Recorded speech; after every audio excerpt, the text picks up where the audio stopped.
Hoy veremos el paradigma consensual de John Rawls.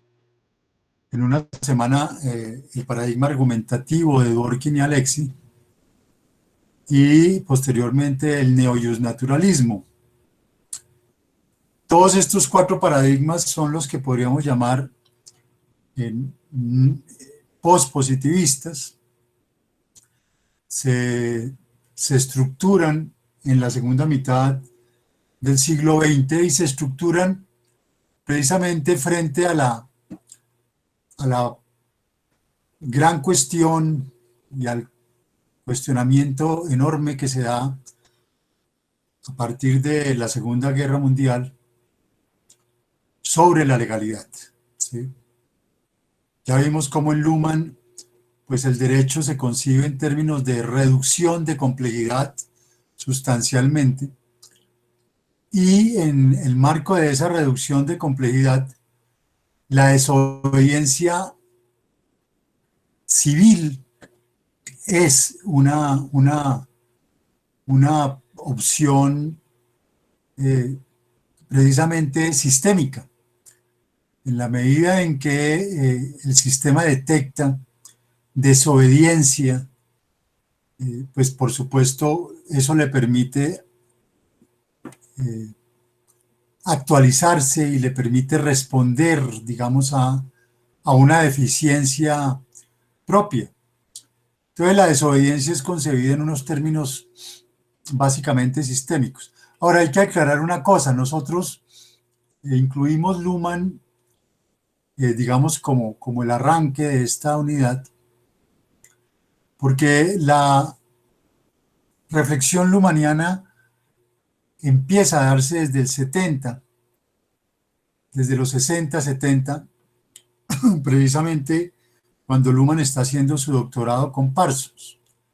Pero obviamente hay dos momentos, digamos, claves, podríamos decir incluso que tres, ¿no?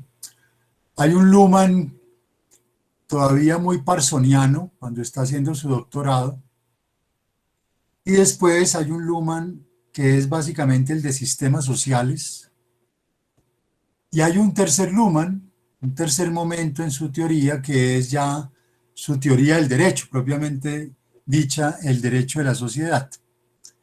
En conjunto, digamos, y particularmente al final, es que Luhmann, es decir, su obra en los 90, es que Luhmann de una manera explícita va a plantear la desobediencia civil como un recurso sistémico, ¿sí?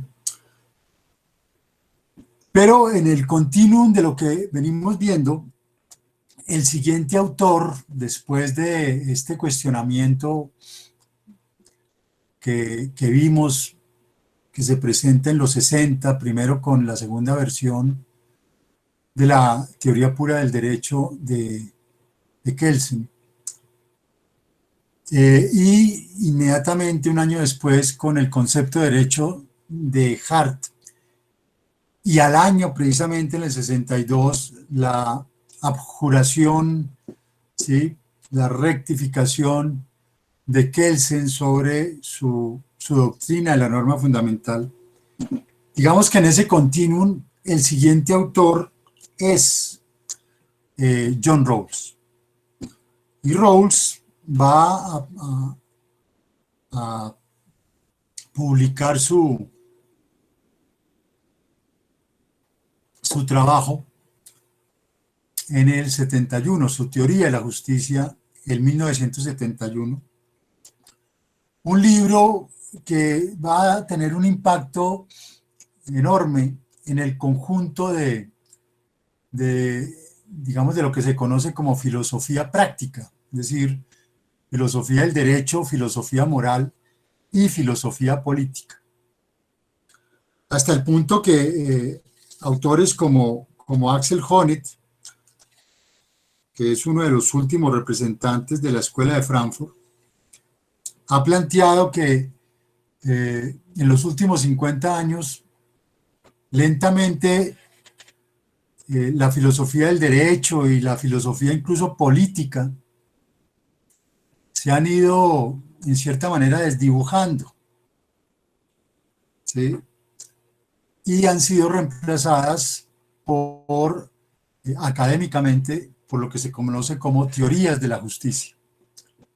Porque además las teorías de la justicia, como veremos quizá al final,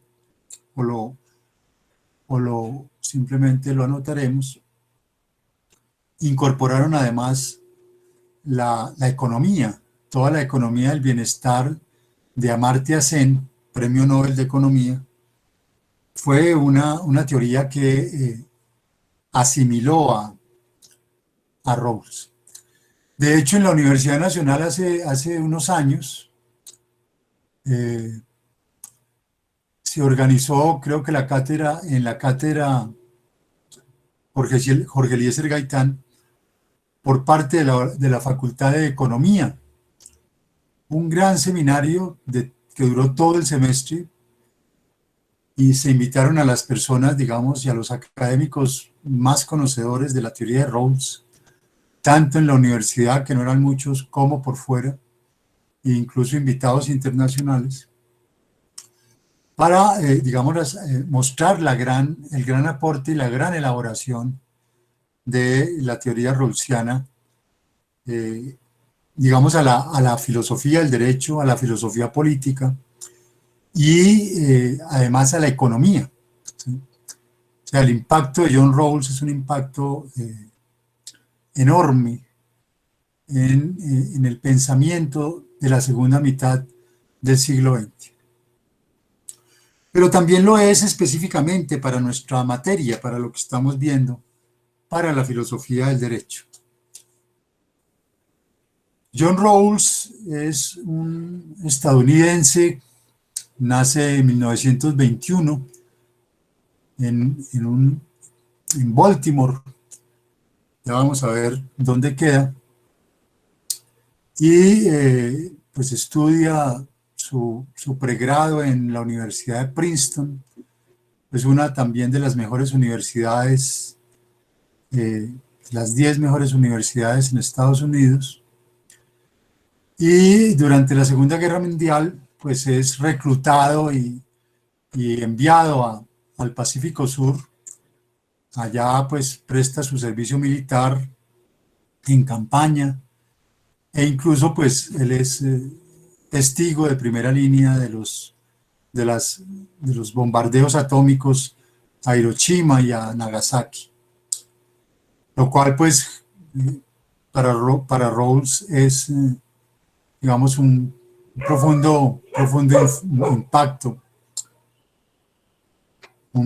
impacto, que hace que no siga, digamos, en la milicia. Retorna, hace su doctorado en Princeton, y una vez que lo ha sacado, va a Oxford, y eso es lo que yo quiero, que por eso estoy presentando su semblanza. Va a Oxford y allí hace su pasantía postdoctoral con Hart. Es decir, en cierta forma, por eso insisto, el continuador de toda esta reflexión que hemos visto, particularmente en el positivismo, en la línea de continuidad, en la línea de reflexión, es inmediatamente John Rawls, 10 años después de la publicación de El concepto de derecho de Hart. Entonces, Rawls es un alumno de Hart, ¿sí? Y eso es lo que yo quiero que ustedes, digamos, recuerden, porque generalmente en la recepción que se ha hecho en Colombia, particularmente por el libro La decisión judicial, el debate Hart-Dworkin, el estudio introductorio que hace César Rodríguez, profesor de la Universidad de los Andes, obvia a Rawls. Es decir, y la verdad es que en ese momento César Rodríguez no había leído a Rawls, conocía muy bien a Hart, conocía muy bien a Dworkin por sus profesores en los Andes, Rodolfo Arango y Mauricio García, pero no conocía a Rawls, no había leído a Rawls. Y entonces él hace, digamos, esa abstracción de Rawls en el continuum de la discusión Hart-Dworkin. Y como les trataré de mostrar después, es imposible comprender a Dworkin sin tener en cuenta a Rawls, porque Dworkin en esencia es un continuador de Rawls. Hay que también comprender que Estados Unidos, digamos, a veces uno aborda los Estados Unidos y lo identifica con sus gobiernos de turno, con los gobiernos federales. Pero Estados Unidos es un país de eticidades, es un país muy complejo, muy heterogéneo. Es un país que no es como un queso que por donde ustedes lo partan, pues va a saber igual. Hay eticidades muy diferentes, hay eticidades opuestas prácticamente. Tenemos la parte amarilla, que es la parte atlántica, que además, aunque aparezca ahí como una sola por el Atlántico, es diametralmente diferente. Está el norte, que fue el norte, llamémoslo así, progresista, el norte en un momento industrial, y está el sur, que era el sur esclavista, el sur confederado, nomás ahí en esa parte eh, amarilla. Está la parte central, donde también hay varios estados que hicieron parte del sur esclavista, Tennessee, Alabama, ¿sí? Arkansas, incluso parte de Texas, Luisiana, ¿sí? El norte de la Florida, ¿sí? Que fueron pues estados también supremamente conservadores y retrógrados, hasta el día incluso en buena parte de hoy. Pero también todo el centro de los Estados Unidos es un centro muy, muy complejo, porque ustedes encuentran desde posiciones de extrema derecha, como el Ku Klux Klan, hasta posiciones de extrema izquierda, como el libertarianismo, ¿sí? Entonces, ya ahí encuentran, digamos, una complejidad similar a la que encuentran en la parte amarilla. Está la costa pacífica, que es la costa roja, que es además supremamente multicultural porque es la que recibe las migraciones asiáticas de una parte, pero al mismo tiempo porque es un territorio ancestral azteca. Ustedes todavía encuentran ahí hispanos, ¿sí? Que se refieren a esa tierra como Tenochtitlán, es decir, usan el nombre azteca de esa tierra. Recuerden que los aztecas llegan hasta ahí. Incluso después llegan los españoles hasta bien arriba, hasta Alaska.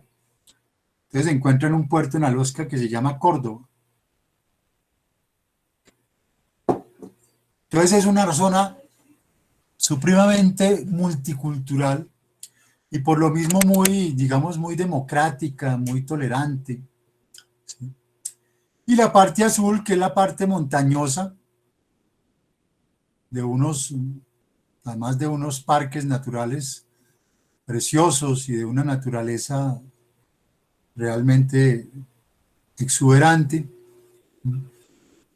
sobre todo, digamos, hacia el norte, encuentran Utah, que es un estado polígamo, ¿sí?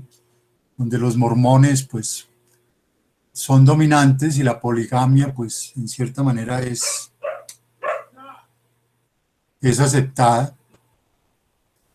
Entonces, yo lo que quiero que ustedes entiendan es que más allá de los prejuicios y las precomprensiones que tenemos de Estados Unidos, que muchas veces están inspiradas es por un gobierno, su gobierno federal, con unas políticas sin duda imperialistas, Internamente, Estados Unidos es un país supremamente heterogéneo y complejo, que no puede ser reducido a lo que su gobierno federal ha hecho históricamente.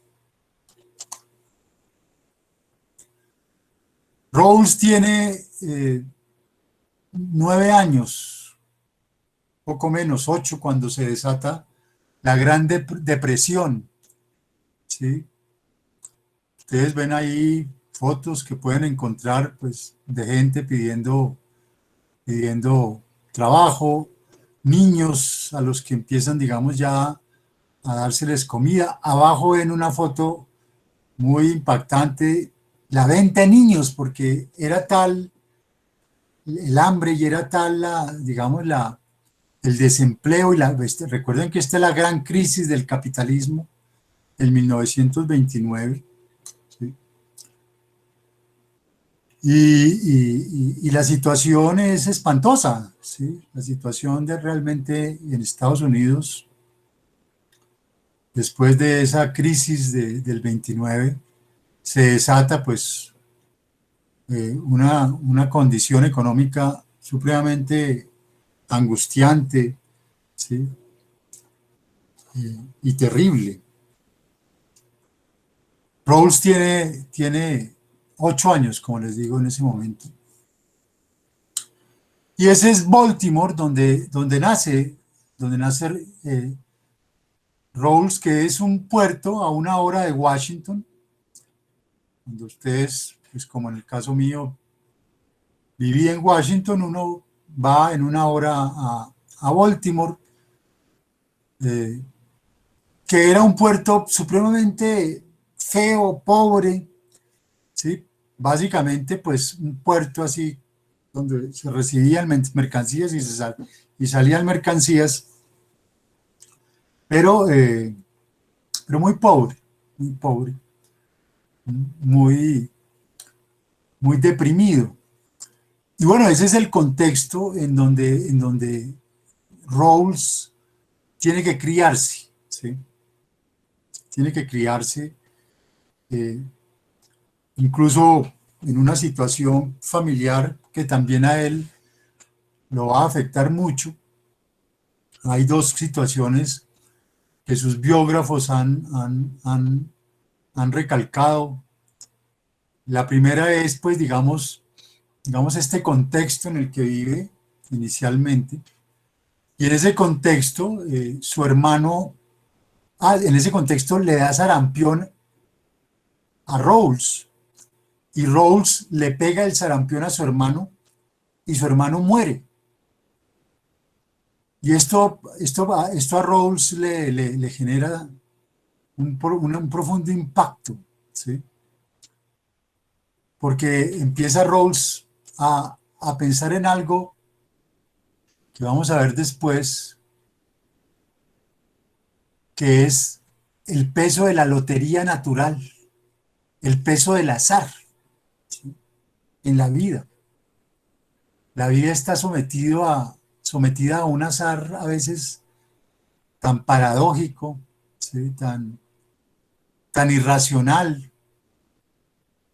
que un día uno puede estar en las mejores circunstancias y al otro día puede estar en las peores. Digamos, todo ese contexto es el contexto que está viviendo Rawls en sus primeros años de vida.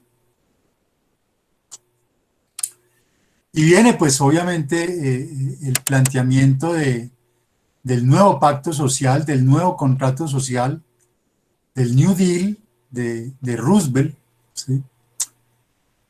Que intenta darle, digamos, una salida, una alternativa a la crisis del capitalismo del 29.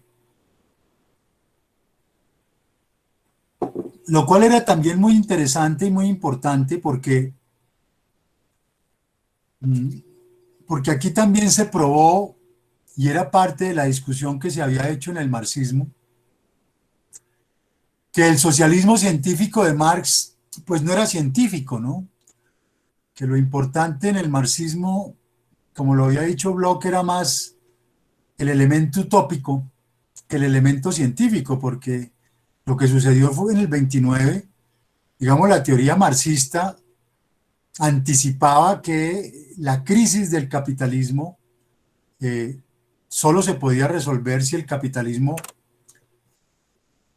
pasaba a un sistema socialista, a una socialización de la producción y no a la apropiación privada de la producción.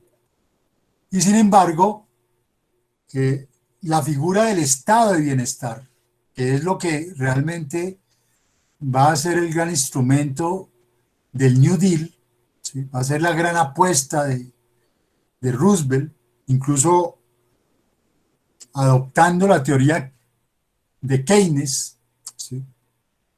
Van a permitir que el capitalismo supere su propia crisis y que con la intervención del Estado, pues realmente se pudiera resolver y superar el conflicto conflicto que para el marxismo era irresoluble entre las fuerzas productivas y las relaciones de producción. Y recuerden ustedes que el estado de bienestar para nosotros y para la Constitución del 91, pues es uno de sus precedentes, ¿no? Está la Constitución de Weimar, que es además una constitución de carácter socialdemócrata, que se concibe en alternativa a la Revolución Alemana, ¿sí?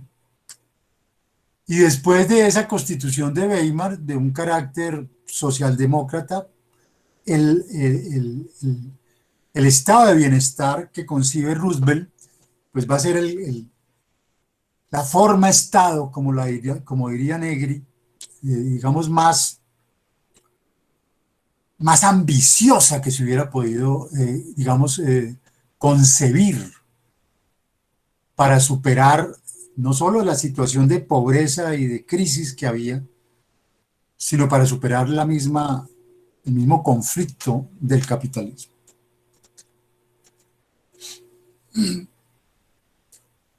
Ese es el monumento a Roosevelt que hay en Washington.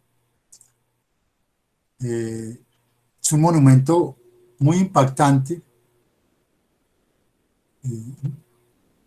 supremamente grande, muestra precisamente la pobreza, el desempleo, recoge eso, intenta recoger eso, ¿sí? En estos días, y recoge, digamos, pensamientos de Roosevelt. En estos días de dificultad, nosotros, compatriotas, en cualquier parte debemos y tenemos que escoger el camino de la justicia social, el camino de la fe, el camino de la esperanza y el camino del amor hacia nuestros semejantes. Y más adelante, el test de nuestro progreso no es cómo aumentamos la abundancia de los que tienen mucho, está en cómo proveemos suficiente para los que tienen muy poco. Esos son, digamos, varios del ideario de Roosevelt, que reitero, en este momento adopta una conciencia que anticipaba en Estados Unidos la socialdemocracia. Bernie Sanders, ustedes habrán escuchado nombrar, es un socialdemócrata, ¿sí? Y que estructuraba lo que era el New Deal. Les traigo ahí, digamos, lo que es la parte central de Washington. Yo espero que ojalá ustedes lo puedan hacer como estudiantes, que puedan ir a Washington, que puedan ir de pronto a American University, al concurso de derechos humanos, ¿sí? Que generalmente ha dirigido el profesor Ulises Torres. Y que cuando tengan la oportunidad de ir a Estados Unidos, en lugar de botarse a Orlando, a Disneylandia, ustedes como abogados o como estudiantes de derecho, intenten ir a Washington, ¿sí? Además les queda cerca a Filadelfia, la Casa de la Constitución, y en Washington hay la zona central que se llama el Mall, el National Mall, que es donde están todos los museos a los que pueden acceder gratuitamente.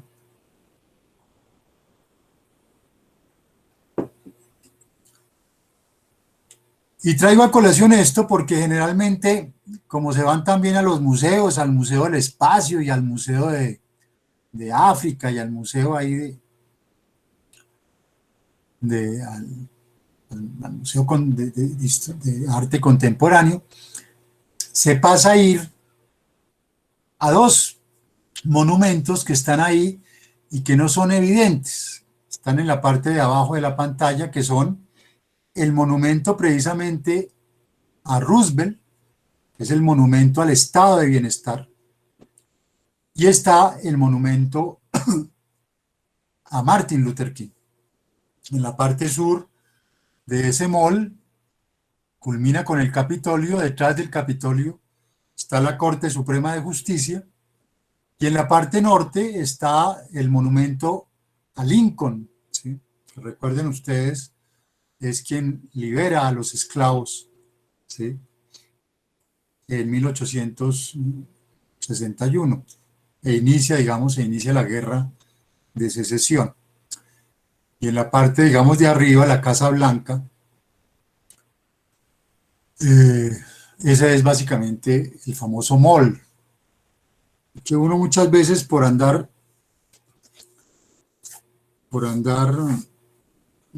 tomando el pelo, no conoce y se le pasa. Y hay además un monumento triste para los colombianos, que es el monumento de los héroes de Corea, de los veteranos de Corea, que está ahí en la esquina, la esquina izquierda, abajo del cuadrado, Korean War Veterans Memorial. Y digo triste para los colombianos porque en esa guerra, que ya es una de las primeras guerras imperialistas de Estados Unidos, el único país latinoamericano que figura apoyando la guerra de Corea es, adivinen quién, el Batallón colombiano. Es el mismo batallón que después viene a Colombia y asesina estudiantes por orden de Rojas Pinilla en una manifestación de estudiantes recién llegado al batallón de Corea. La guerra del Pacífico Sur, que también tiene un impacto pues en Rhodes, las bombas atómicas de Hiroshima y de Nagasaki. Y la pregunta histórica de John Rawls, ¿sí? La pregunta que es la pregunta que realmente no solamente se hace Rawls, sino contesta Rawls, ¿sí? Que es la pregunta por la justicia. Cuando Rawls vuelve a hacer su pasantía postdoctoral en Oxford con Hart, se encuentra con que la doctrina de segregados pero iguales está siendo, digamos, estudiada por la Corte. Había sido el caso Plessy contra Ferguson en 1896, en donde la Corte Suprema de Justicia había considerado constitucional la segregación racial, ¿sí? Los niños negros, este era el argumento, ustedes lo habrán visto en historia constitucional y lo verán en derecho constitucional seguramente. Los niños negros son iguales a los niños blancos, pero tienen que estudiar en escuelas separadas. Pero eso no solamente eran los niños. En todo el sur, esa era la condición de todos los colored, ¿sí? De toda la gente de color.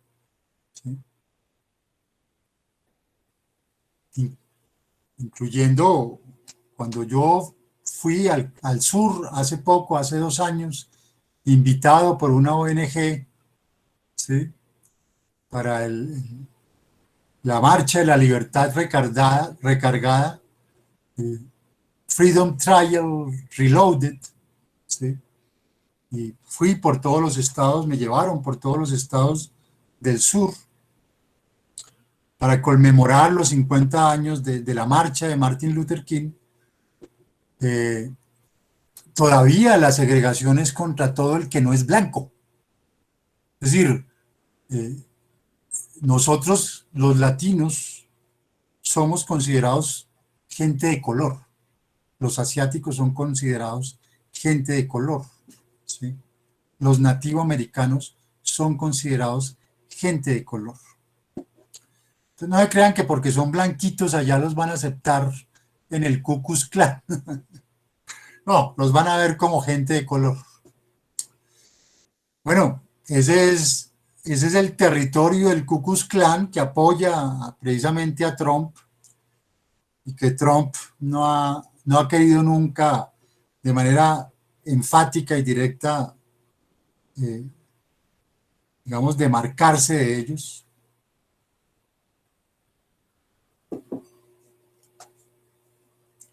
Y esa es la segregación racial que ustedes encontraban en los 50.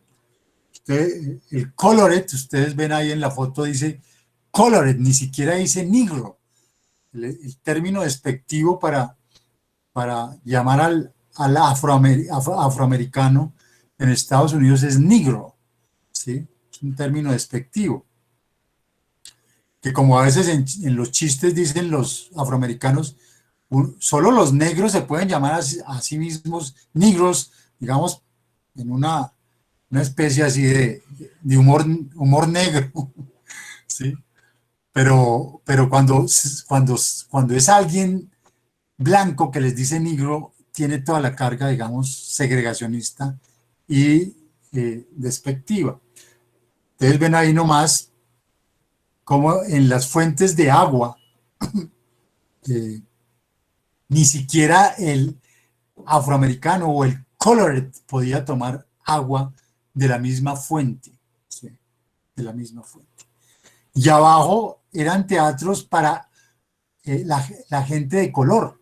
Ni siquiera los colored people podían entrar a los mismos teatros, ni podían entrar a los mismos restaurantes, ni podían comer en los mismos restaurantes que los blancos.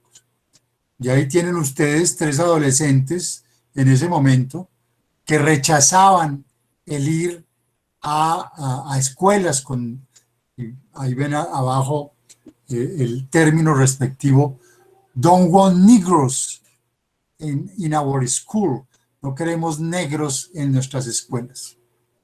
Es decir, un segregacionismo, digamos, alentado desde temprano. Cuando fui invitado precisamente a esto, me llevaron a esto que se llama el National Memorial para la Paz y la Justicia, ¿sí? El Monumento Nacional de la Paz y la Justicia que está en Montgomery County, en Alabama. Montgomery County era el sitio, es la capital del estado de Alabama, y era el sitio desde donde se repartían todos los esclavos al sur de los Estados Unidos, ¿sí? Era el epicentro, los esclavos eran vendidos en las calles, ¿sí?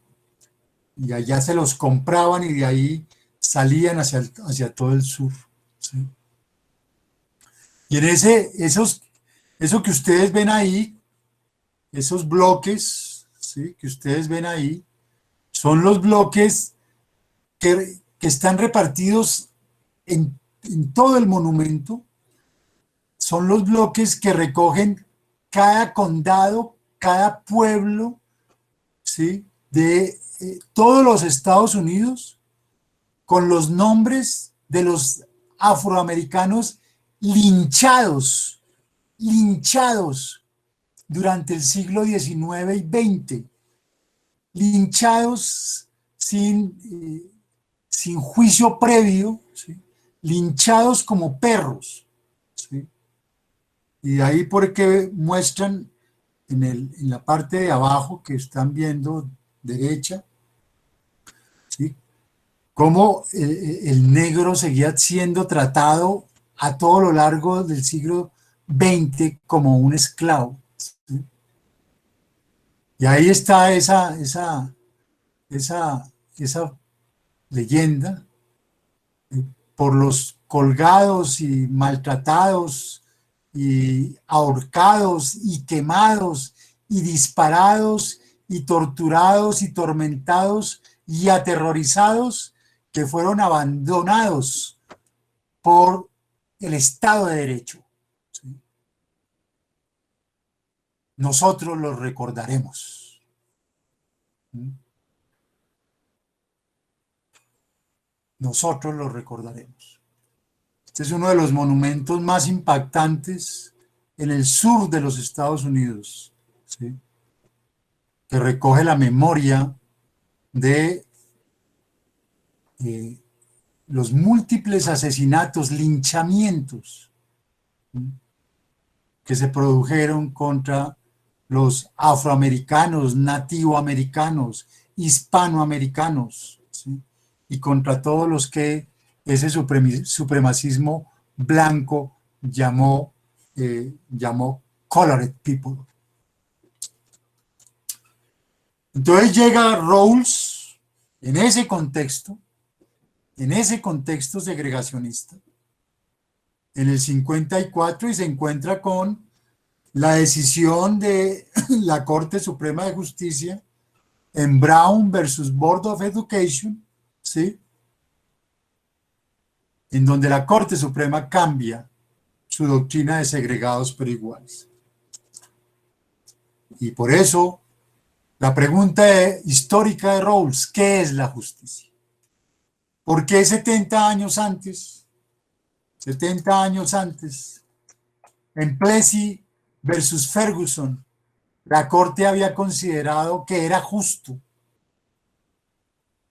que era justa la segregación? ¿Y por qué 70 años después la Corte Suprema ya no considera que era justa? ¿Qué es la justicia? Y un año después, Rawls ve desarrollarse particularmente en ese contexto de la costa atlántica, ¿sí? Desde el norte, tanto en los estados del norte como en los estados del sur, el movimiento por los derechos civiles, ¿sí? Es decir, la decisión de la Corte Suprema de Justicia desata un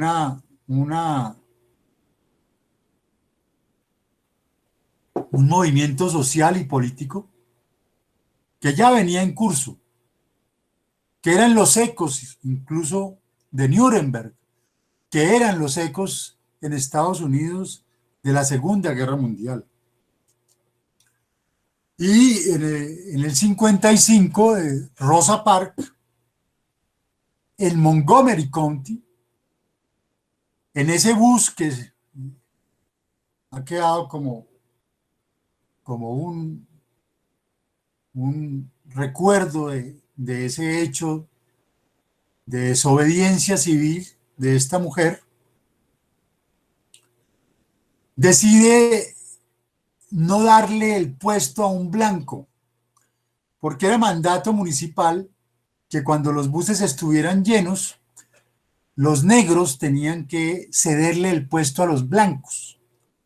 Entonces, el bus iba en Montgomery County, ahí en la parte central, y estaba lleno, era la hora pico, el rush hour, y Rosa Parks entonces es increpada por un blanco, le dice, deme el asiento. Y Rosa Parks le dice, no, no se lo doy.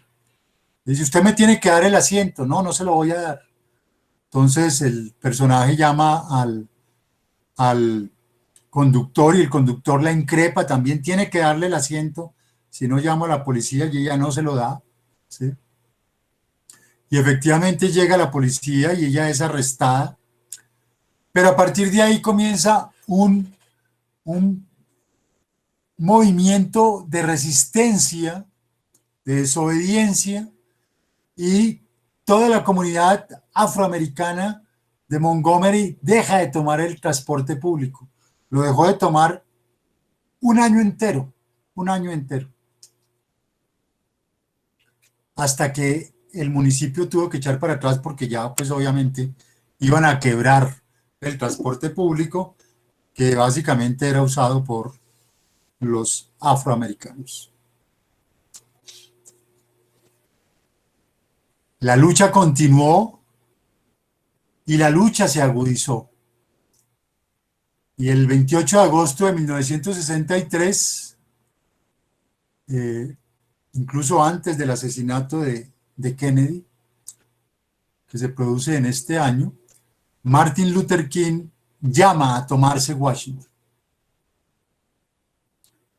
Yo más tarde, estando allá en Washington, vi la toma del mall. Ese es el mall que les acabo de mostrar. En la mitad está el obelisco y más atrás ven ustedes el Capitolio. A la espalda de Martin Luther King está el monumento a Lincoln. Y solamente vi el mall tomado, incluso con más gente, en la década de los 70, en la década, perdón, de los 80, en el segundo lustro de los 80, por el movimiento feminista que va al mall, se toma el mall en una manifestación contra la Corte Suprema de Justicia, que ya en este momento empezaba a tener unos magistrados conservadores, ¿sí? Y era para simplemente decirles que no se atrevieran a tocar las leyes sobre el pro-choice. O sea, el mall ha sido el escenario de las grandes movilizaciones y tomas, ¿sí?, por parte de los sectores progresistas en Estados Unidos. Pueden estar seguros que la derecha nunca se ha tomado el mall como se lo han tomado los sectores progresistas. Y ahí es donde Martin Luther King tiene su famoso discurso: tengo un sueño. Tengo un sueño que un día sobre las colinas rojas de Georgia, los hijos de quienes fueron esclavos y los hijos de quienes fueron propietarios de esclavos serán capaces de sentarse juntos en la mesa de la fraternidad. Tengo un sueño que un día incluso el estado de Mississippi, un estado sofocante por el calor de la injusticia, sofocante por el calor de la opresión, se transformará en un oasis de libertad y justicia.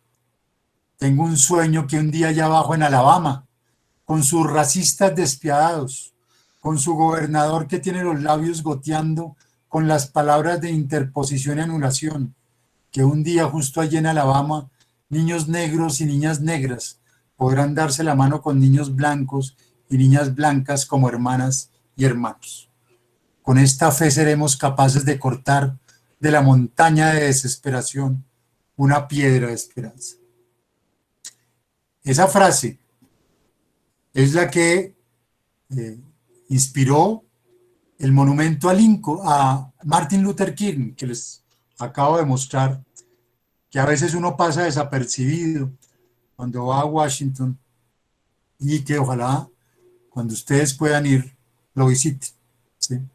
Con esta fe seremos capaces de cortar de la montaña de desesperación una piedra de esperanza.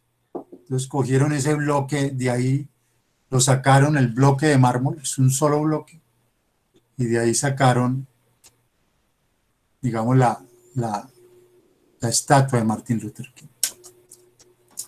Y en el 64 viene el verano de la libertad en Mississippi, que es la película que hemos conocido como Art de Mississippi o Mississippi Burning, donde 3 activistas de derechos civiles, 2 judíos y un afroamericano, son asesinados por las autoridades de un condado en Mississippi Y se vuelve histórico porque es la primera vez que el gobierno federal decide intervenir, ¿sí?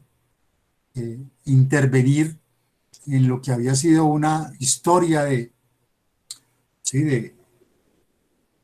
de ineficacia de obviamente, de las autoridades judiciales en Mississippi, ¿sí? Y se judicializa al alcalde y al jefe de policía y a los policías que asesinaron a estos activistas.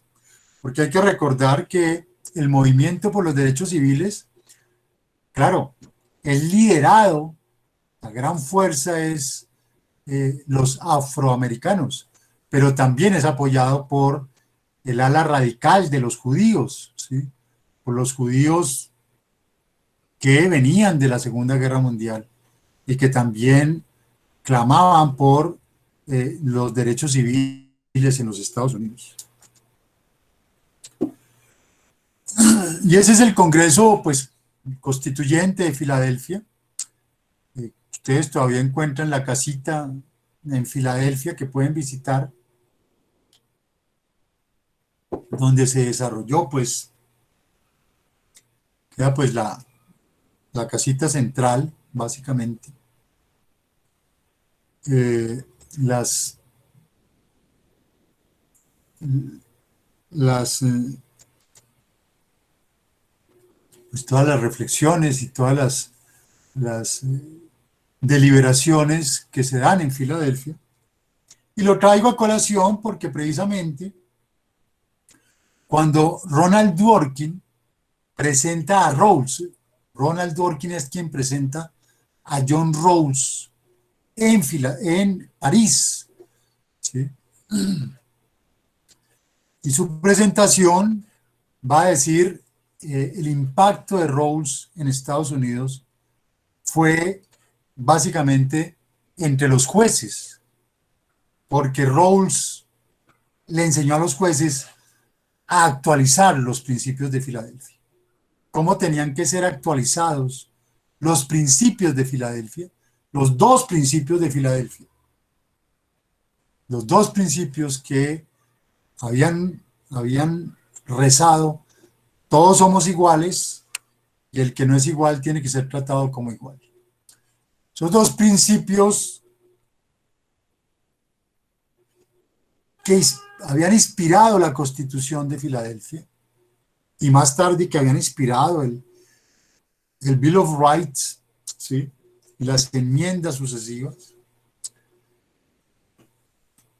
se mostraban cortos para dar respuesta a la situación que se vivía en los 50 y en los 60 en Estados Unidos. Entonces, la teoría de la justicia le permitió a los jueces, ¿sí? A los jueces norteamericanos, actualizar esos principios, ¿sí? Cómo tenían que ser leídos los principios de Filadelfia a la luz de la crisis de los 50 y los 60. Y por eso el primer párrafo de la teoría de la justicia es este, que para mí es un párrafo que recoge el espíritu de Martin Luther King y el discurso de Martin Luther King. La justicia es la primera virtud de las instituciones sociales. Aquí ya con esta afirmación Rawls toma distancia, ¿sí?, de todas las concepciones de justicia justnaturalistas, ¿sí? La justicia está articulada a las instituciones. No estamos hablando acá de justicia como virtud personal aristotélica. No estamos hablando de principios de justicia por encima de las instituciones, extranormativos, extramundanos. La justicia es una virtud institucional. La sociedad rechaza el que la pérdida de libertad de algunos sea justificada en el mayor bienestar compartido por otros. Y ahí ustedes consignan la pelea de Rawls contra el utilitarismo, ¿sí? Vamos a ver en qué sentido. Siendo las primeras virtudes de las actividades humanas, la verdad y la justicia son innegociables.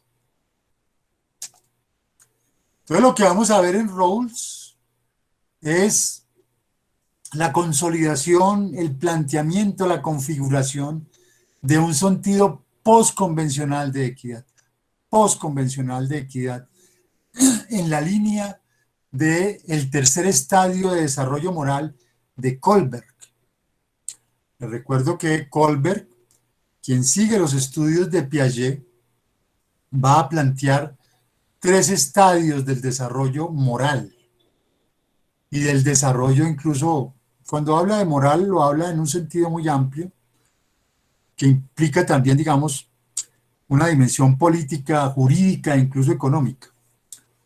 Un nivel preconvencional donde resolvemos los conflictos en términos de autoridad, un nivel convencional donde resolvemos los conflictos en términos básicamente de intereses mutuos, y un nivel postconvencional donde resolvemos las diferencias en términos de principios, de principios consensuales. Entonces aquí, pues recuerden lo que vimos al comienzo, Estados Unidos como un país de eticidades, el concepto que ha resumido, ha tratado, digamos, de dar cuenta de el carácter de la cultura en Estados Unidos, el carácter sociocultural estadounidense, es el del melting pot, lo que ustedes ven a su izquierda, frente a nuestro concepto, que por ejemplo es el de mestizaje. El concepto de mestizaje es que nosotros aquí nos mezclamos, pero ese concepto de mestizaje aquí en América Latina también ha sido un distractor y ha sido un mimetizador de discriminaciones, ¿sí? De no reconocimientos, ¿sí? Entonces, como somos mestizos, entonces todos somos iguales, ¿sí? Todos somos un poco de todo, pero ese concepto de mestizaje ha servido para no reconocer al indígena, para no reconocer al, al afro, ¿sí? Para no reconocer las diferencias a veces de género, para no reconocer incluso las diferencias de regiones, de etos, para no reconocer la diversidad de formas de vida, sobre todo en los últimos años, que han surgido muchas nuevas. En Estados Unidos, el concepto que ha tratado de dar cuenta de su sociología de la cultura es el melting pot, es decir, el frasco mezclado pero no licuado, ¿sí? Entonces en el frasco está todo mezclado, está todo ahí, pero no se licúa, se mantienen las diferencias. Y ese concepto entonces, digamos, del melting pot es clave para comprender el por qué Rawls, cuando trata de dar razón desde la filosofía en general, pero particularmente desde la filosofía política, desde la filosofía moral, desde la filosofía del derecho, de la situación de Estados Unidos, considere que la condición norteamericana, la condición había sido justificada a partir de un concepto utilitarista, ¿sí? El utilitarismo, que es una doctrina filosófica, política, moral, jurídica y económica, hegemónica en buena parte en el contexto angloamericano, que rezaba que lo justo era lo que le daba mayor bienestar a la mayoría. Y obviamente, siendo los blancos protestantes la mayoría en los Estados Unidos, se consideraba justo que todo el ordenamiento social estuviera configurado para favorecer a la mayoría. Pero entonces Rawls se pregunta, pero es que este país está constituido no solo por los blancos son una minoría más, que tal vez en ese momento, los 50, era mayoritaria cuantitativamente. Pero hay 4 minorías más que constituyen, digamos, la gran identidad estadounidense. La afroamericana, la asiático-americana, porque todas las migraciones que habían llegado a California y a la costa pacífica desde el siglo XIX habían sido enormes, chinas, japonesas, ¿sí? Indoasiáticas, ¿sí?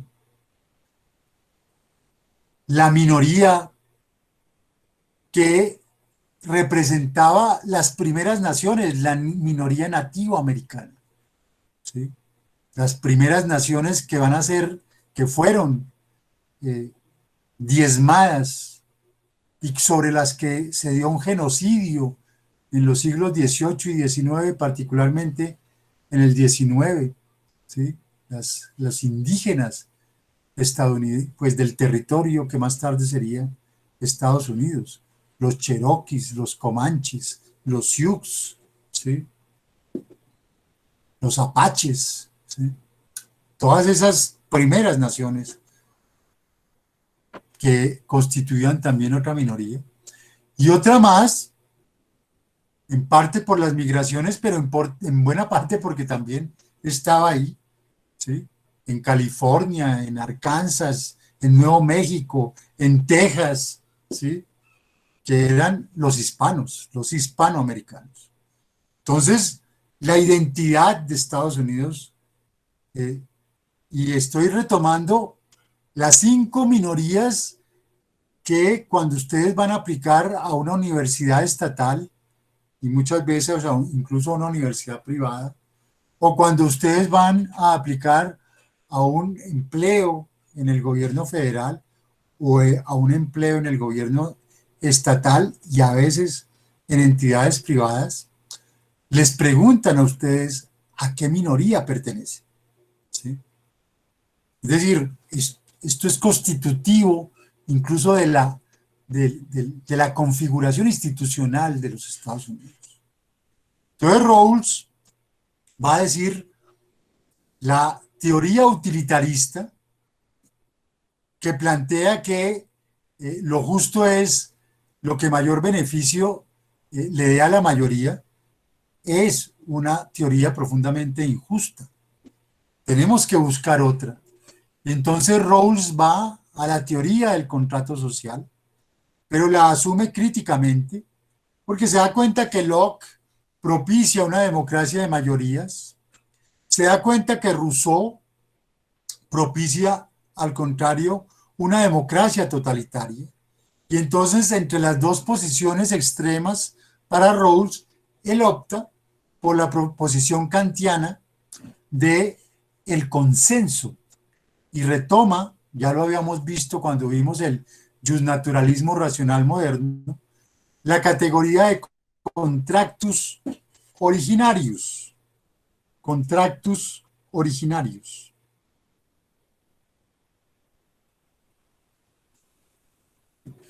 Es decir, el consenso frente a la democracia de mayorías, frente a la democracia totalitaria. Y aquí quiero hacer claridad sobre el término liberal, porque una de las, yo no sé cómo llamar eso, de las leyendas negras, de los prejuicios, y yo diría más de las calumnias que han proliferado sobre Rawls, quien es odiado por la derecha y también por la extrema izquierda, ¿sí? Por el stalinismo, ¿sí? Es calificar a Rawls de liberal. El término liberal tiene muchas aserciones. Está obviamente el liberalismo político doctrinal. Después haremos también una diferenciación del liberalismo político sociológico que va a reivindicar Rawls, que se funda en los principios de tolerancia y pluralismo y democracia, Estado de Derecho. Está el liberalismo filosófico, que recoge en buena parte la antropología kantiana, considerar al hombre, al ser humano, como un ser libre e igual, ¿sí? Que fue parte del ideario del siglo XVIII. Está el liberalismo social, que será el que se desarrollará en el siglo XIX, ¿sí? Que incluso pues tiene ahí autores como Adam Smith. Está el liberalismo económico, que es lo que hoy se llama neoliberalismo. Neoliberalismo. Y está el término que se usa en Estados Unidos despectivamente como liberal. ¿Sí? Para poner el ejemplo, la derecha norteamericana llamaba a Obama liberal. La derecha norteamericana llama a Bernie Sanders liberal. La derecha norteamericana estigmatiza a todo el que defiende el estado de bienestar, es decir, nuestro estado social de derecho, como liberal. ¿Sí? Es un término estigmatizador, como negro, pero políticamente. Cuando ustedes lo tachan de liberal en Estados Unidos, más allá de eso, el siguiente término despectivo es you are a com, un comunista, o you are a red, ¿sí? Que ya no están siendo utilizados después de la caída del muro de Berlín. Entonces ha hecho carrera el término liberal. Bueno, el liberal en Estados Unidos es el defensor del estado de bienestar, del estado social de derecho. Por eso cuando Rawls se presenta en esa presentación que les dije que hace Dworkin, Dworkin lo presenta y después Rawls se presenta ante el auditorio y dice: yo soy lo que ustedes aquí conocen como un socialdemócrata. La teoría de la justicia, la teoría de la justicia como equidad que yo he desarrollado es lo que aquí en Europa se llamaría la socialdemocracia. En el espectro político de Estados Unidos van a encontrar el Tea Party, que es la extrema derecha, lo que aquí sería el centro democrático, que olvídense que el centro democrático no es centro ni es democrático, es extrema derecha, ¿sí? Es la extrema derecha. ¿Sí? Eso es un eufemismo, ¿sí? muy, muy oportunista incluso, para tratarse de ganar los sectores ingenuos de centro, pero lo que acá se llama el centro democrático es lo que sería el Tea Party en Estados Unidos. Está el Partido Republicano, partido de derecha, está el centro, que tiene a veces integrantes del Partido Republicano y que tiene integrantes del Partido Demócrata. Está el Partido Demócrata, que tiene integrantes de centro e integrantes de centro izquierda, y está lo que se conoce como los liberals, la socialdemocracia. Ahí es donde está ubicado Bernie Sanders. Entonces, la teoría de la justicia de John Rawls se ubica ahí, en la socialdemocracia. O sea, Rawls no es un neoliberal, como a veces estúpida e ignorantemente, incluso muchos profesores lo ubican, ¿sí? Eso es crasa ignorancia. No es neoliberal. ¿Sí? No es neoliberal. Y también a veces uno encuentra el estalinismo que lo señala como un representante de la derecha.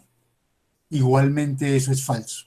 Rawls y la teoría de la justicia es un planteamiento por excelencia socialdemócrata. El planteamiento de Rawls en la teoría de la justicia va a recoger la noción de posición original. La posición original, ¿qué es? Es el consenso político en un Congreso Constituyente.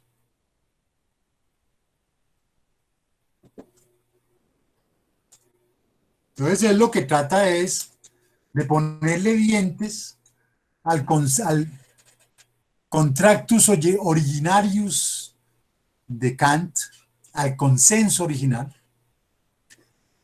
y a decir, bueno, pero ¿qué es un consenso? Porque es que todo el mundo cree que un consenso es cuando todos estamos de acuerdo con todo. No, eso no es un consenso. El consenso siempre es de mínimos, para que todos puedan estar precisamente consensuados en eso. El acuerdo es de mayorías. Por eso decir consenso mayoritario es una contradicción en los términos. ¿Sí? Consenso mayoritario es una contradicción en los términos. El consenso es de todos y es de mínimos. El acuerdo de mayorías es de máximos. Entonces Rawls concibe ese consenso en el marco de un Congreso Constituyente. Y es lo que desarrolla, digamos, en la primera parte de la teoría de la justicia, ¿sí? Que básicamente va a desarrollar los términos de legitimidad del ordenamiento. Y me adelanto un poco. Lo que vamos a ver es que los principios de justicia son en últimas el contenido de la norma fundamental. Los principios de justicia son el contenido de la norma fundamental, pero que se toman como el consenso político al interior de un Congreso Constituyente. Es decir, le está respondiendo a Kelsen, los principios de justicia, la norma fundamental no es vacía, su contenido es político, pero le está respondiendo a Smith, pero no es la distinción amigo-enemigo. Son los principios de justicia que se toman por consenso, expresión del consenso político en un Congreso Constituyente. ¿Y para qué sirven esos principios de justicia? Primero, para regular las instituciones, para lograr instituciones justas. Instituciones justas son las instituciones que se regulan por unos principios de justicia optados por consenso en un Congreso Constituyente.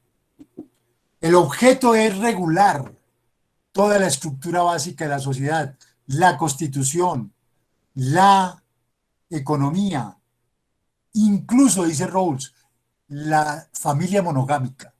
¿Sí?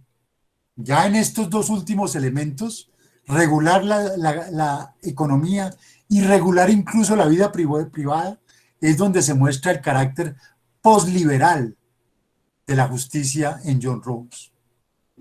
La idea de justicia es una justicia procedimental pura que podríamos resumir como una construcción consensual de la justicia. Y lo más importante, la finalidad es lograr una sociedad bien ordenada.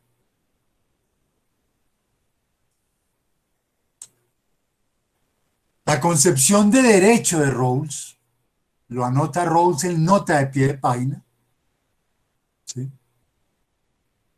Para una exposición de cuándo puede decirse que existen las reglas y sistemas legales, véase H.L.A. Hart en The Concept of Law.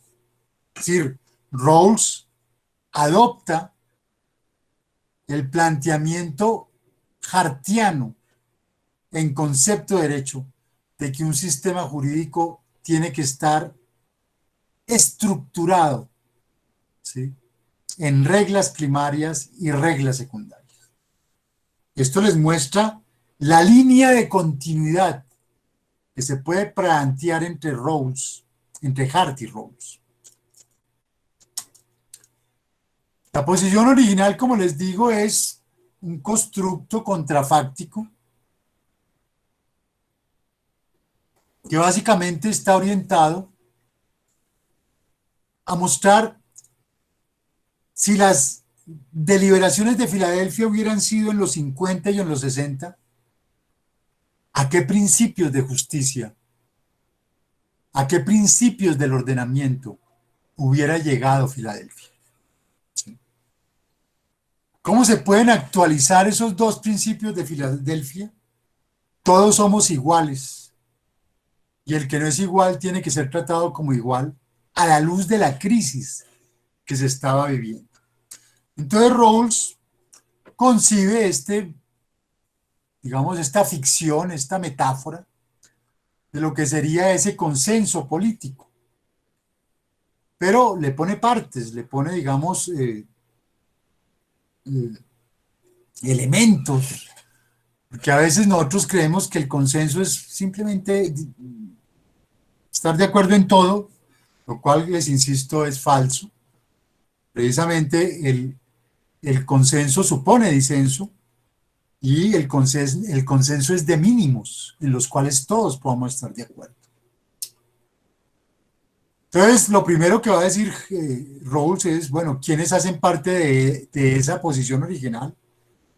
Pues obviamente unos agentes, los va a calificar ahora ahí de agentes, después vamos a ver un cambio, libres e iguales, es decir, aquí somos personas libres e iguales, ¿sí?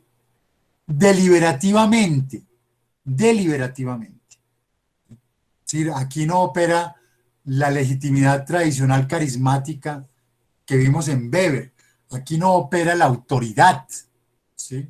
Aquí lo único que prima es la argumentación, la deliberación. ¿Sí?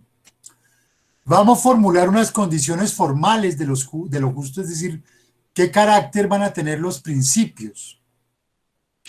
Y obviamente los principios se van a concebir, está invisibilizado, se los voy simplemente a decir, son principios universales para todos, son principios generales, porque van a regular todas las instituciones, son principios públicos, es decir, son principios que el ciudadano de a pie tiene que tener claros, no solo principios para que se los sepan los abogados, no son solo principios para que los puedan interpretar los filósofos o los politólogos, son principios que tienen que poder ser asimilados y comprendidos por el ciudadano común y corriente, porque son esos principios el sustento, podríamos decir en términos de dejar la regla de reconocimiento de todo el Estado de Derecho.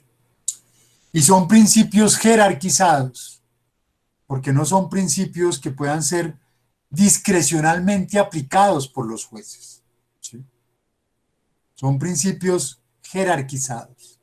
Vamos a retomar eso en una semana cuando veamos Dworkin y Alexis, porque es clave para comprender a Dworkin, pero también para comprender la diferencia entre Dworkin y Alexis y entre la teoría del balanceo y la teoría de la ponderación. Se van a plantear unas condiciones deliberativas, es decir, como un procedimiento de deliberación, y Rawls incluye dos elementos, un elemento primero muy polémico que es el velo de ignorancia, que va a ser criticado por los neoliberales, pero también va a ser criticado por los aristotélicos, por lo que se van a llamar los comunitaristas.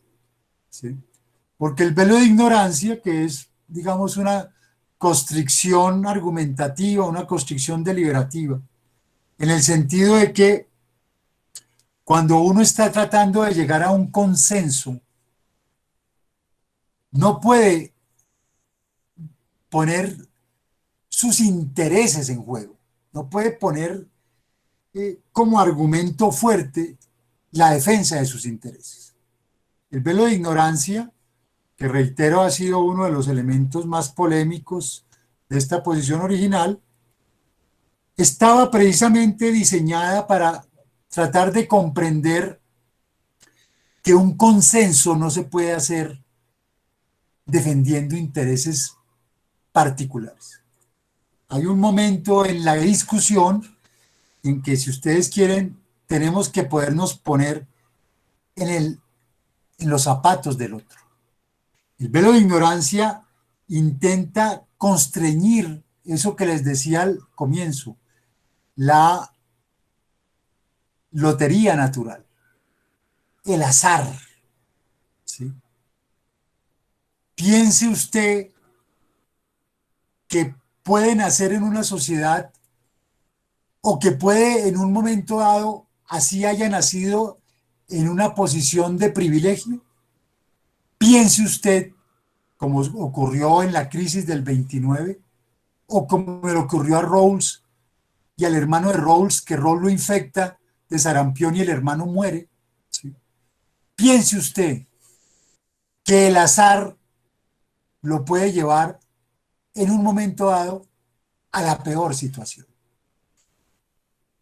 Entonces usted no puede pensar, cuando va a diseñar una sociedad, en que usted va a estar en la mejor situación y concebir unos principios de justicia para que sostengan su posición de privilegio. Piense que así usted tenga una posición de privilegio, en un momento dado, usted puede estar en la peor situación. Póngase un velo de ignorancia. No piense en lo que usted puede ser en las mejores circunstancias. Piense al contrario, en unos principios de justicia que le sirvan a usted en las peores circunstancias. Ese es, digamos, el sentido del velo de ignorancia. Y unos bienes sociales primarios, que es en última lo que se va a repartir. Y ahí sí, entonces, llegamos a la parte sustantiva de la posición original, que es la deliberación sobre el primer principio y el segundo principio de justicia.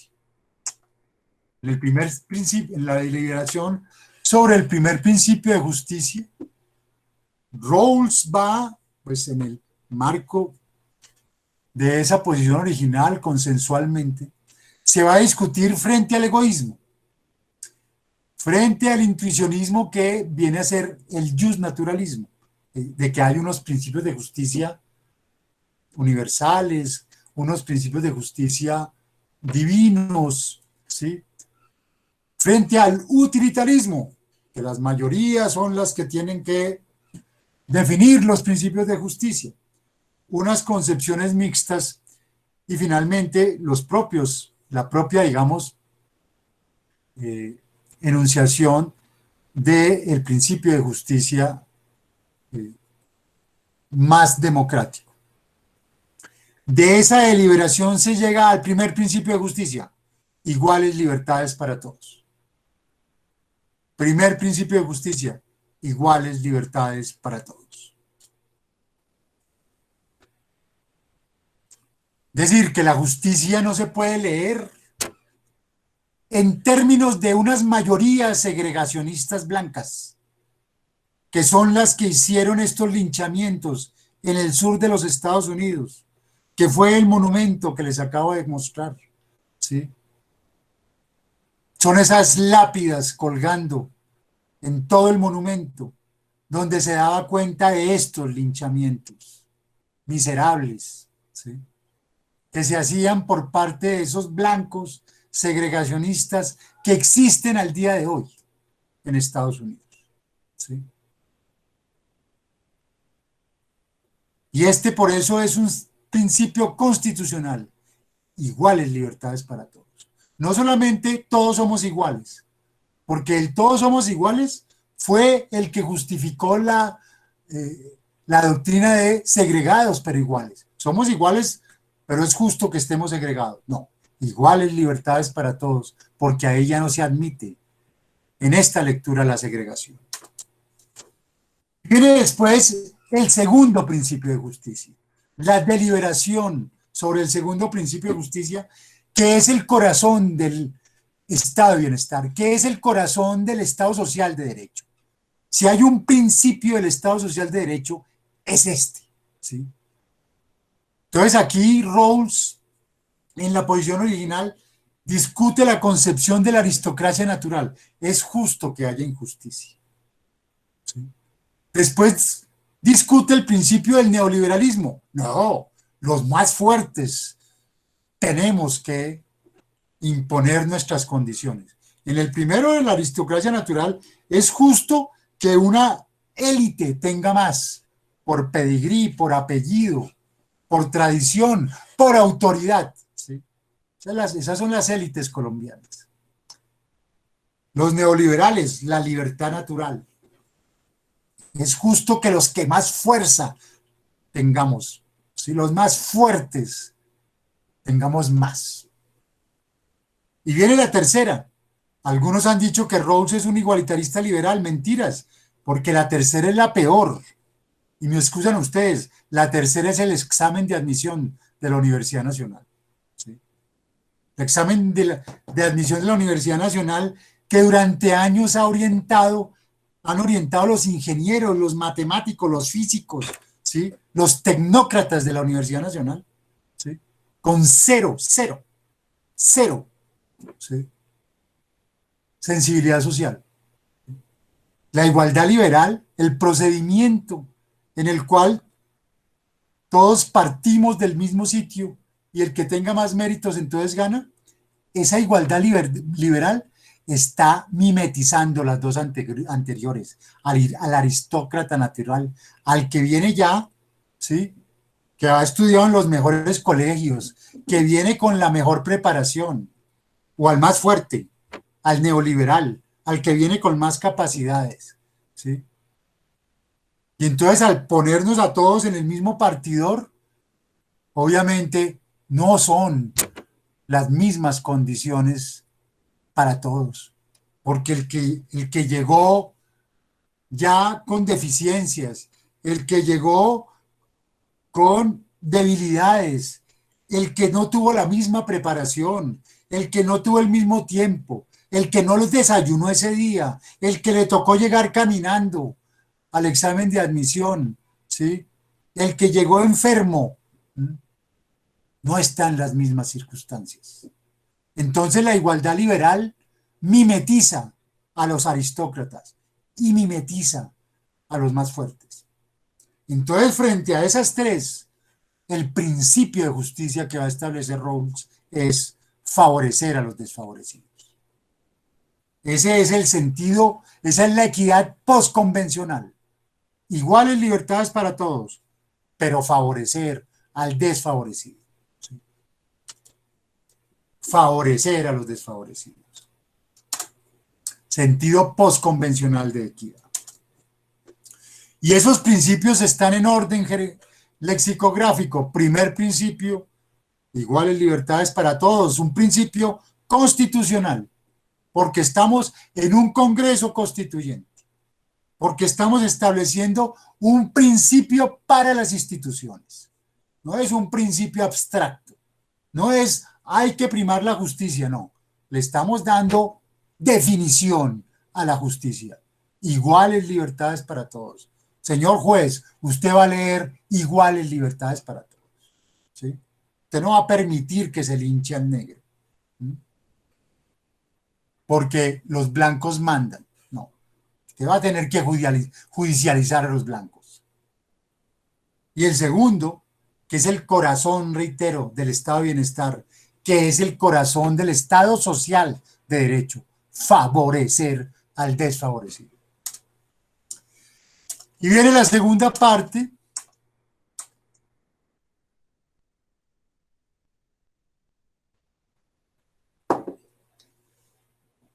que es la de las instituciones, donde Rawls realmente va a desarrollar, y me voy a centrar en eso, cuáles son los mecanismos de protección de los principios de justicia.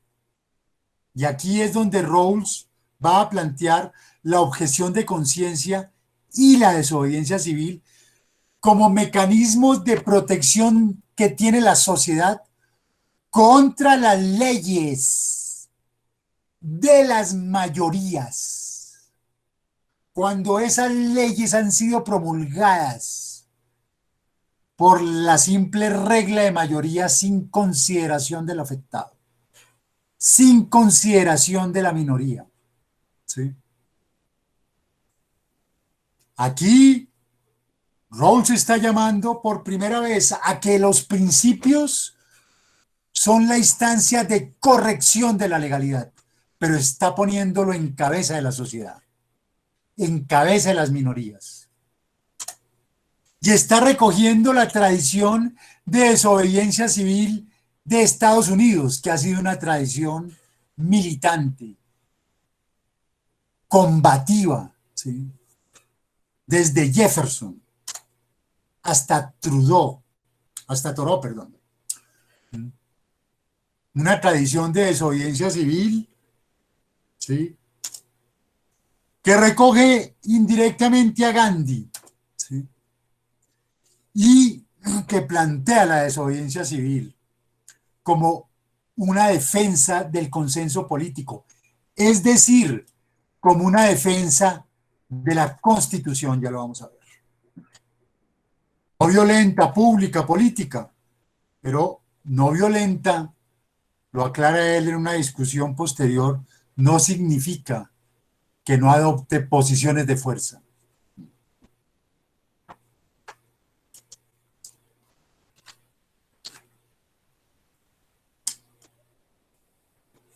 Ahí está retomando esa tradición de desobediencia civil de Martin Luther King. ¿Sí? Esa que vimos el 14 de septiembre de 1977 acá en Bogotá y en todo el país. Y que vimos hace poco aquí en Bogotá. ¿Sí?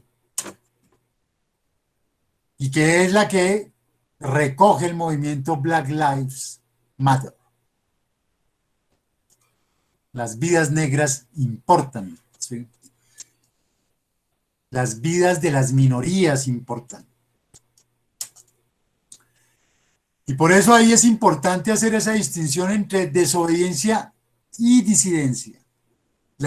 Hay desobediencia armada, ¿sí? Que fue la del M-19 en Colombia. Hay desobediencia criminal, hay desobediencia administrativa y eclesiástica, y hay desobediencia civil. ¿Sí? ¿Cuál es la diferencia con la disidencia? Hay disidencia revolucionaria, esa fue la de las FARC, esa es la del ELN. Hay disidencia anarquista, hay disidencia terrorista, hay disidencia pacifista. ¿Cuál es la diferencia entre disidencia y desobediencia? La desobediencia civil es una defensa por la Constitución, contra las leyes de las mayorías. La disidencia ya busca es cambiar el sistema. Entonces la desobediencia es desobediencia contra las leyes de las mayorías. Las leyes promulgadas por las mayorías, ¿sí?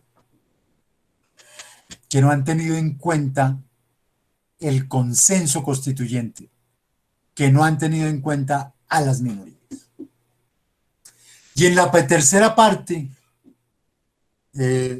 Rawls desarrolla una tercera figura, el equilibrio reflexivo. Esta es más radical que la desobediencia civil, porque esta sí efectivamente permite cambiar el sistema.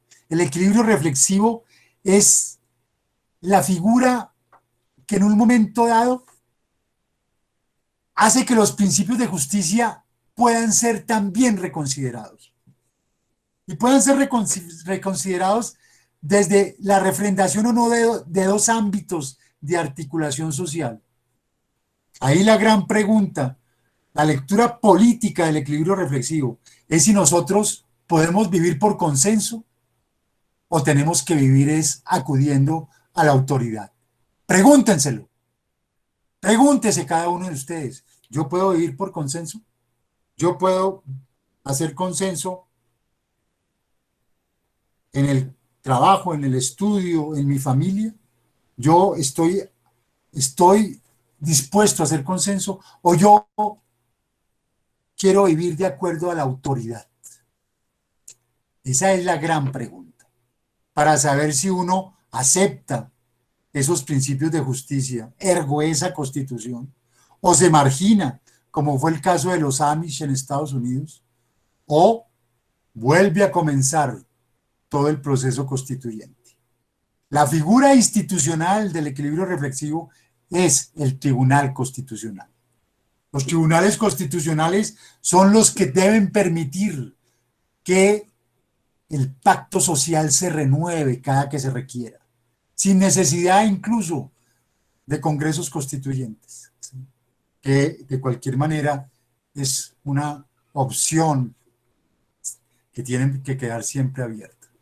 Cuando ese mismo Tribunal Constitucional se siente amarrado y siente que no puede incluso ir y conciliar la realidad con las nuevas exigencias. Pero lo que aquí el equilibrio reflexivo está planteando, como lo dijo Javier Muguerza, ¿sí?, un libertario español, es que más importante que el consenso es en una sociedad la aceptación del disenso, ¿sí?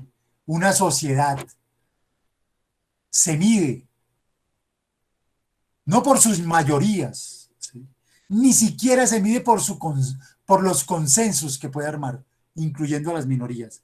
No, una sociedad se mide, su autoridad, ¿sí?, moral, política, jurídica, se mide en la medida en que se acepta el disenso. Y eso es lo que pone de presente Rawls con su equilibrio reflexivo. Después viene la polémica liberal comunitarista. Ahí es donde surgen los neoliberales, Nozick y Buchanan, criticando a Rawls, y los comunitaristas,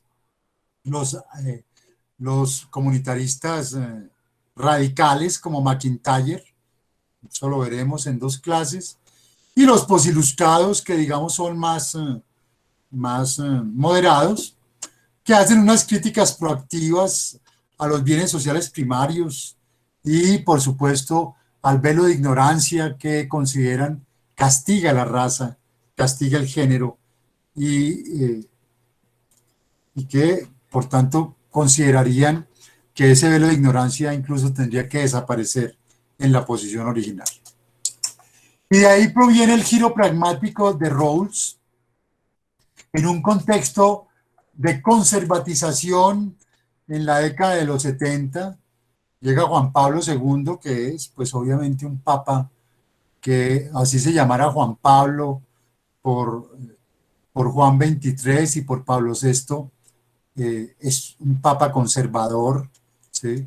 No es un papa progresista como lo fue Juan XXIII y el Concilio Vaticano II, o Pablo VI y el Concilio de Medellín, ¿sí? El asesinato de John Lennon, ¿sí?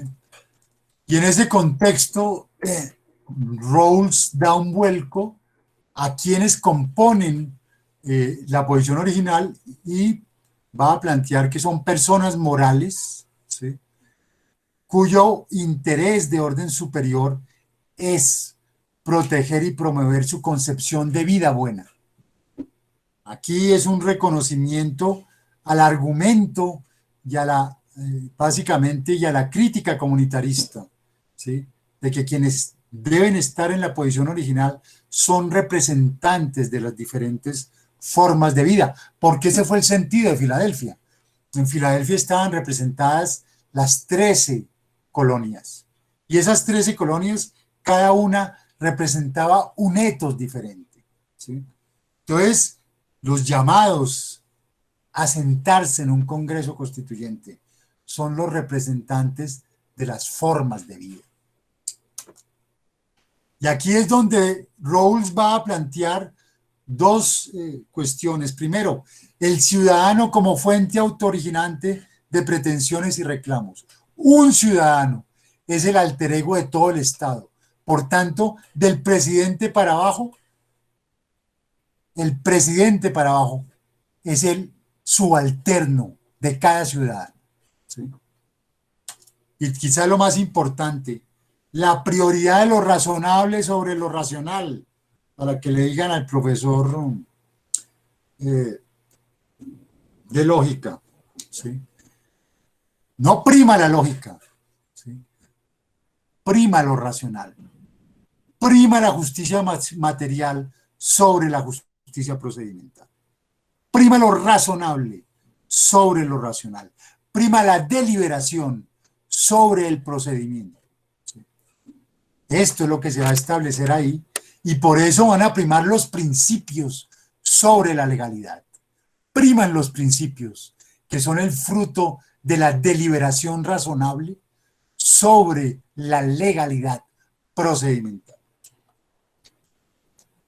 Y en todo ese contexto del neoconservadurismo, ¿sí?, la democratización de la URSS, Rawls tendrá sus últimas influencias, Marx en el 85, Hegel en el 90, y de ahí vendrá pues básicamente su obra Liberalismo Político en términos sociológicos, ¿sí? Es decir, lo que aquí Rawls está planteando es, hace él de manera clara, toma distancia absoluta del liberalismo procedimental de mayorías, reivindica un liberalismo político consensual en clave sociológica, es decir, hoy en día las sociedades no pueden ser, óiganlo aquí colombianos, ¿sí?, y en especial los colombianos católicos cristianos, ¿sí?, y los colombianos de derecha, las sociedades no se pueden manejar desde las mayorías, y menos desde las mayorías electorales, ¿sí? Las sociedades se tienen que manejar consensualmente, porque ese es el liberalismo político sociológico que ya se nos impone. No hay una sola mayoría que pueda mandar. Las mayorías, para que manden como quieran, lo tienen que hacer por la fuerza, por la imposición, ¿sí? Y eso ya de por sí confronta el Estado de Derecho, confronta un Estado social de derecho. Entonces las sociedades se manejan en términos liberal políticos, como sociedades que están constituidas por múltiples minorías consensualmente. La figura que en Rawls va a resumir esa propuesta que en últimas fue el New Deal en Estados Unidos, ¿sí?, el gran consenso que permitió la superación de la crisis en los 30 y en los 40, e incluso más tarde, es la figura del overlapping consensus, de un consenso entrecruzado que fija los términos de justicia política que tienen que ser recogidos por un tribunal constitucional. Entonces ya no son solamente los principios de justicia en el contexto de un Congreso constituyente. Aquí podríamos decir que Rawls está planteando, no entro, digamos, en los detalles de mostrarles los autores sobre los que se está, digamos, que está recogiendo Rawls para este planteamiento, uno de ellos, Ackerman, ¿sí? Y es que no solamente es el consenso constituyente, sino es también el consenso político, el overlapping consensus, el que tiene que ser leído, interpretado por un tribunal constitucional, ¿sí?, en su consideración de corrección de la justicia procedimental.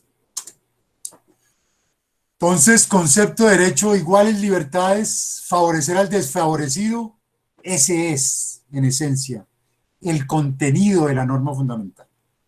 Esa es la regla de reconocimiento, ¿sí?